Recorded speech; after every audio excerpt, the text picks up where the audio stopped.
Je m'appelle Sarah Mangaza. Mon poste-nom c'est Kakasi, même si j'ai tendance à l'oublier par moments.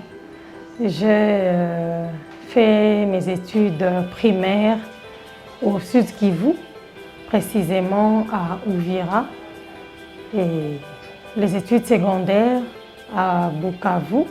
En ce qui concerne mes études universitaires, je les ai faites ici à Kinshasa, à IFASIC.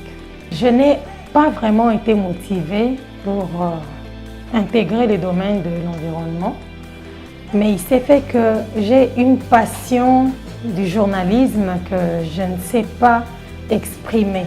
C'est tellement fort, cette passion-là.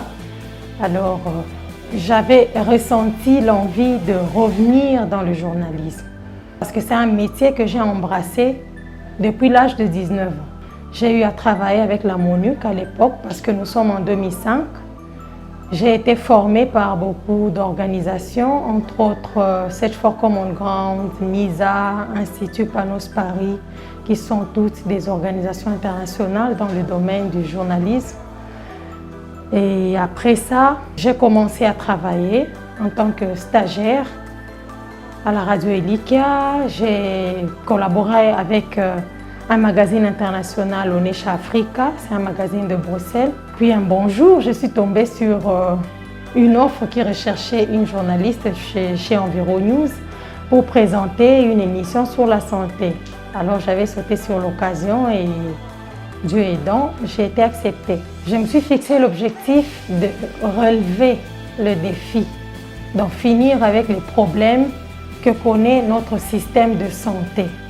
Parce que j'ai observé notre pays, j'ai constaté qu'il y a des problèmes de santé ici qui sont dépassés ailleurs, c'est-à-dire dans d'autres pays. Des femmes qui meurent en donnant la vie, ça ce n'est pas normal. Ailleurs, donner la vie, c'est quelque chose de quelques minutes. On reçoit la femme dans la salle d'accouchement, elle donne la vie et elle en sort vivant, elle et son bébé.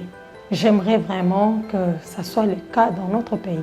Les difficultés que nous rencontrons, il y a d'abord des difficultés financières parce que jusque-là, nous n'en avons pas de financement pour mener à bien notre mission, mais aussi des difficultés sur terrain. Nous avons du mal à être reçus par moments, par tout le monde en général, et quand c'est la femme, c'est encore pire. Et je reviens encore sur le mois de mars, c'est le mois de la femme. J'aimerais demander aux femmes de s'ouvrir. J'aimerais demander aux femmes d'éviter de fuir la caméra. J'aimerais demander aux femmes de parler. Parce que plus nous parlons, plus nous exposons nos difficultés, nos problèmes, et plus nous allons vers les solutions. D'abord, je dirais que l'environnement, c'est vraiment vaste. C'est un domaine très vaste et complexe en même temps. Alors, la femme qui se lance dans l'environnement, c'est vraiment une femme à féliciter parce qu'il y en a qui croisent encore les bras, attendant qu'on fasse tout à leur place. Dans l'avenir, j'aimerais bien devenir quelqu'un qui apporte des solutions dans le domaine de la santé de mon pays. Parce que c'est vraiment préoccupant. À travers mon émission, j'aimerais que beaucoup de vies soient sauvées.